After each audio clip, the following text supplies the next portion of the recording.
Hello, and thank you for listening. My name is Luke Mardigian. I'm the owner of the Mardigian Agency in St. John's, Michigan. And a lot of people have asked me, why do you have a radio show? Well, we've been able to accomplish something at the agency that is very rare in the captive insurance world, and that's that we have a fully scalable sales team and a self-managing operations team. And what that's allowed us to do is to grow to about double the size of the average captive insurance agency in the United States. And we are sharing our both practical and tactical concepts that have got us there on this show. And 2020's theme is no-brainers and never happens. And so today we are going to talk about a no-brainer that nobody wants to talk about, and it's change. Change is inevitable. And if you're not intentionally planning for it, you will fall behind. You will be behind the proverbial 8 ball. Today, we're going to talk about why planning for change should be a no-brainer and why being hyper-strategic about this is the best way to stay ahead of the curve, no matter what comes your way. And joining me for today's discussion is our guest, Alec Nurnberg, the Director of Operations. And my awesome co-host, Eric Gestring, the Mardigian Agency. So, Alec, why don't business owners plan for change? It's uncomfortable. Nobody likes change. It's stressful. It's Why can't things just stay scary. the same way? Because we're evolving and progressing and, trying to grow. Nothing changes if nothing changes, and you don't grow if nothing changes. So Eric Church, one of my favorite great country guy. singers. Absolutely. Right? American guy. Love my Patriots, right? Eric Church just released, he's releasing 3 albums, Heart and Soul, and he recorded them at it was a restaurant in like the hills of Kentucky or something or Tennessee that was shut down, and they took over the whole place and set up a recording studio inside and recorded an album over like 3 or 4 months. And he started because he was having a conversation with his bassist, and his bassist said, "Hey man, if it isn't broke, why?" And he said, "No, that's why we have to break it." That's what Eric Church said to him. We have to break it because if we don't, we will never maximize our abilities. And so if you listen to the album, it's just incredibly creative. It's not different, normal mainstream stuff, right, but it is cutting edge new.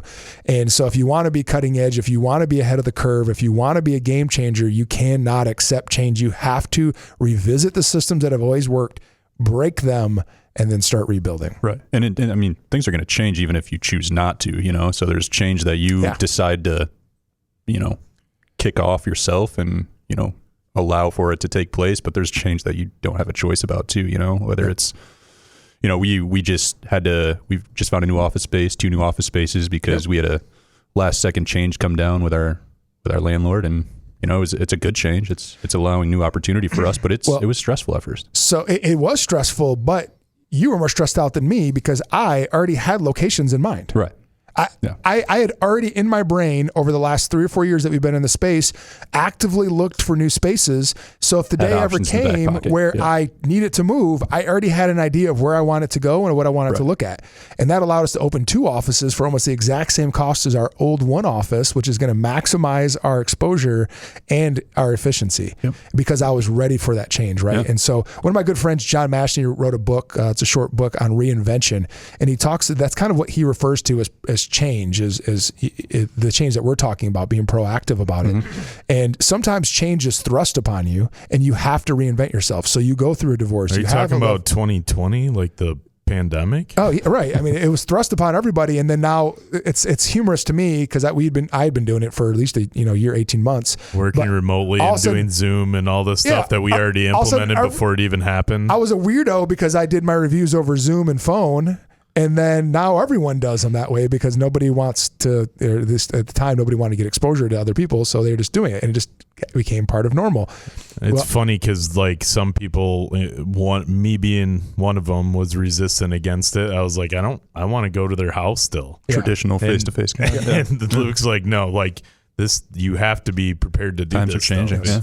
Well, not just because of the pandemic. What his main purpose behind that was, how are you effectively going to run this many appointments like I am by driving approximately 30 minutes between each appointment in our area and then having preparation. I mean, you can prepare driving, of course, but you're you're taking away how much business you could possibly. Yeah, and it increases your stress, and it just made sense, right? And that was a change that was thrust upon the industry, but I was already proactively pursuing that and saw it coming, thankfully, because I had good mentors who kind of pointed me in that direction, that this is the future. What's interesting is places like Atlanta, Georgia, Los Angeles, San Francisco, New York, they've been doing this forever. As long as the technology's been around, because it's just not practical to drive across to LA at 1 p.m. It's going to take you 3 hours to get, so you're running 2 appointments a day versus, and I actually heard about one financial advisor in LA who went as far as he hired a team to go deliver teleconference, like a setup with like a TV and a monitor and a camera and a mic and all that to their clients' houses, because at the time, this is, 5-10 years ago, most people didn't have like a webcam and a way to, to actually talk over teleconference. Right. And so he had teams out there delivering like 7 or 8 of these things, setting them up for the client. They run the appointment. The other one's already set up at the other location because he had multiple teams, and he's running another. So he's running an appointment every hour, when most LA financial advisors were running 1 or 2 a day because that's all you could drive around to do. So these are just examples of change where certain people are going to be cutting edge all the time. They're going to be first adopters, early adopters. But you don't have to be an early adopter to see change coming and then put plans in place to prepare for it.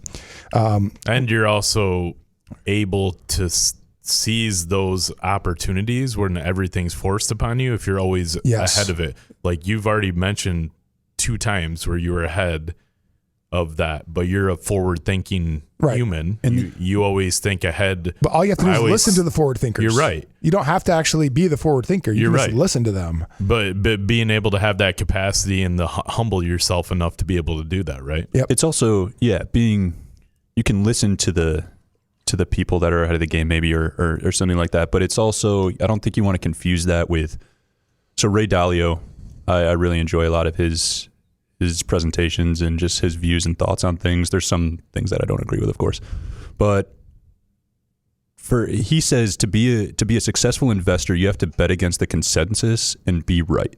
That's a successful investor. Makes sense. So doing that, you're in discomfort all the time. You're betting against. You're taking risk. Yeah, right. You're betting against the consensus. Like the majority of the population, what they believe to be true. You're betting against that and expecting to be right. You're not going to be right every time. But you don't just do that off the hip. You're researching it. Of course, of course. Studying so it. You're making educated decisions. Yes, and I think just because, so when you were doing the reviews over Zoom and things like that, that was not the industry standard. No. That was different. Yes. And it was probably a little uncomfortable at first. Yeah, I think I was one of 2 agents in our entire company that were doing that. Literally. And that goes back to your planning. You were betting against the consensus, and you were right. Yep. You won, and that made you a good investor in your business, and it kind of allowed you to revolutionize some things. Actually. Yeah. I mean, as soon as the pandemic hit and everybody shut down. It's almost like you could start a consulting business. There you go. As soon as the pandemic it hit and everybody got shut down and they didn't know what to do, that launched the consulting business because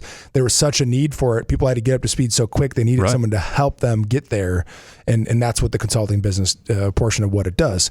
So, and another example to go further back, when I first opened the agency, the standard for new agents was to gather a list of 100 to 200 of your closest friends and family, people that know you, and write a letter and mail it to them. True. Yeah. And so I said, why would you not text them? Yeah, why would you not call them? Why would you not just be a human being? Facebook message them. So I Facebook messaged 50 people every Saturday and then 50 people every Sunday for 4 months. And that gave me 3 years of business. So did I. Me too. For 3 years, I did not have to actively prospect for home and auto because of the 100 messages every weekend that I sent on Facebook to my 2,000 or so Facebook friends. Yeah. Well, and they wanted me to send letters. Let's catch up with the times a little bit. And then making Facebook videos and Instagram videos. Just maintaining exposure. And it's just unreal though. Like radio show. Because it's all about timing, right? Yep. So one person happens to look at that at that time when he needs that, right? And they're like, or he or she, and they're like, oh my gosh, that guy I know, Luke, he does insurance. I should reach out. Yeah, that's literally what it is. I mean, I said one of my 20-year friends bought out his uncle's business and was like, dude, I've been watching your videos. I watch your radio show. I know you know what you're talking about. I'd rather give you the money and give you the business. And, so let's talk about a process to this. Yeah. So do you mind? Go. Okay. So throughout business school and graduate school and everything, there's one major takeaway that I've spent a lot of money on it, and I'm glad I have this takeaway.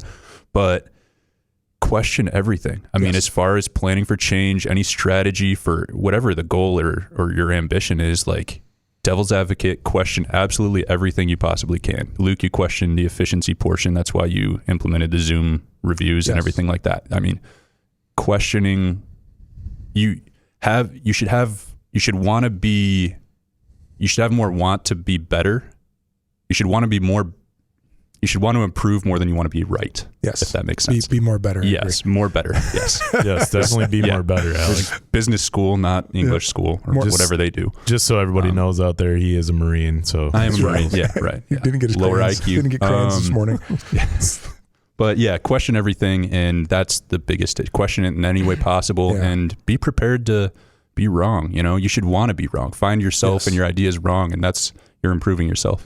Yeah, and that's so. The process that I've taken, and I don't think I've ever verbalized this to you, but this is literally the process I take. It all starts with what we talked about last episode. It was sticky culture. We just had a sticky culture 2.0. If you want to go back, how to create a sticky culture 2.0, that's part 2, do it to a series. But we talked about the difference between culture and climate. Well, I am constantly checking the temperature, to use the climate thing. I'm constantly checking the temperature, and the temperature that I'm using, the gauge that I'm using is our core values. Yes. So I'm looking at it. And so what led me to go, I questioned the efficiency of driving from place to place and figured I could do a virtual model, right? Well, what caused me to challenge that is I found that, our agency, so I just literally ran through our agency core values. Number 1 is positivity. So it's an acronym, PERMA, P-E-R-M-A. It comes from positive psychology, thanks to Martin Seligman at the University of Pennsylvania, who is kind of the father of this. But positivity is number 1. Well, I found myself burned out and negative. I didn't even want to go meet with clients. I didn't want to drive again.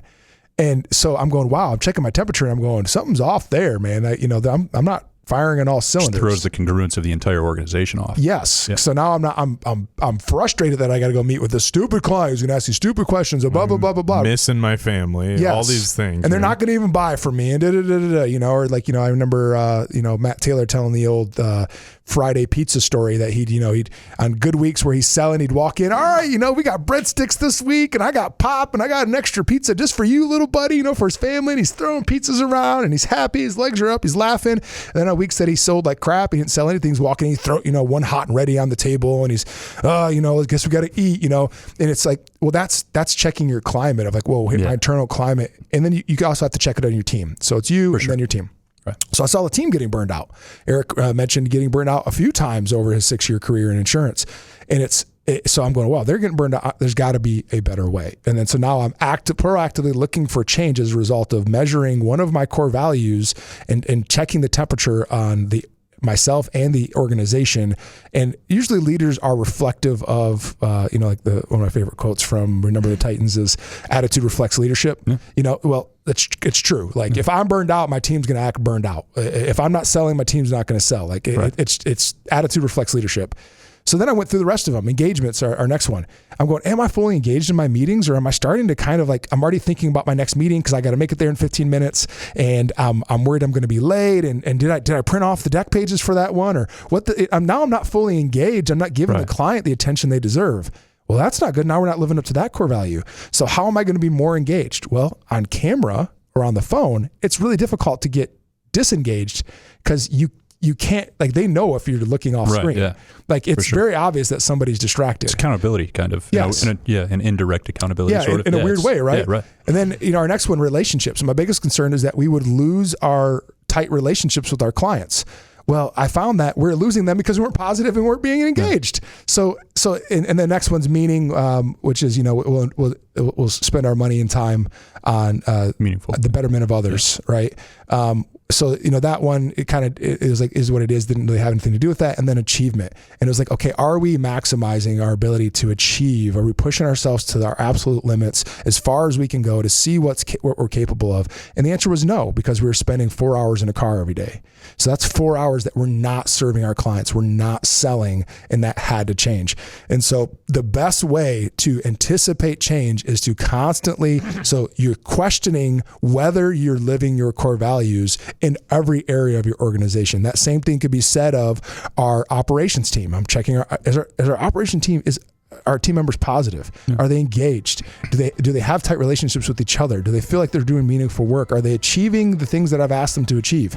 Well, if the answer is no, then you have to find somebody to replace that team member. You have to change something. So now I'm actively anticipating change by measuring the climate based upon the core values of my organization. For sure. So pretty nail cool. on the head. So if you want to have more information on that, please send me a message on Facebook at Be Insured. That's BE space Insured. And you can also get us on Instagram at Be Insured. And thank you so much for listening. We'll see you next time on Be Insured.